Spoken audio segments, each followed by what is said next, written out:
23শে jan ছিল আমার একটা আইবুড়ো ভাতের নেমন্তন্ন সন্ধেবেলাতে। তো আমি সেখানে সেজেগুজে পৌঁছে গেছিলাম। দেখেই নাও আমাদের মিষ্টি ব্রাইড কি সুন্দর লাগছে দেখতে। তারপরেই বসে গেছিলাম ডিনারে।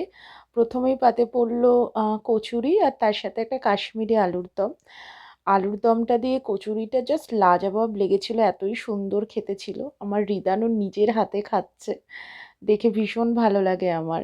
তারপরে পড়েছিল ফ্রাইড রাইস আর সাথে ছিল চিলি চিকেন। চিলি চিকেনটা অসম্ভব সুন্দর খেতে হয়েছিল, এতটা টেস্টি হয়েছিল যে কি বলবো। আমি তো আরও দুবার চেয়ে নিয়েছিলাম, এত ভালো লেগেছিল। আর রিদানেরও ভীষণ পছন্দ হয়েছিল চিলি চিকেনটা। তারপরে পড়েছিল চাটনি, পাঁপড়।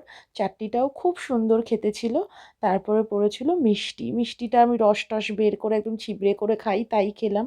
এদিকে রিদান আমার নিজের হাতে খাচ্ছে। এরপরে খেয়ে দিয়ে আমরা কিছুটা সময় কাটিয়ে বাড়ির পথ ধরেছিলাম।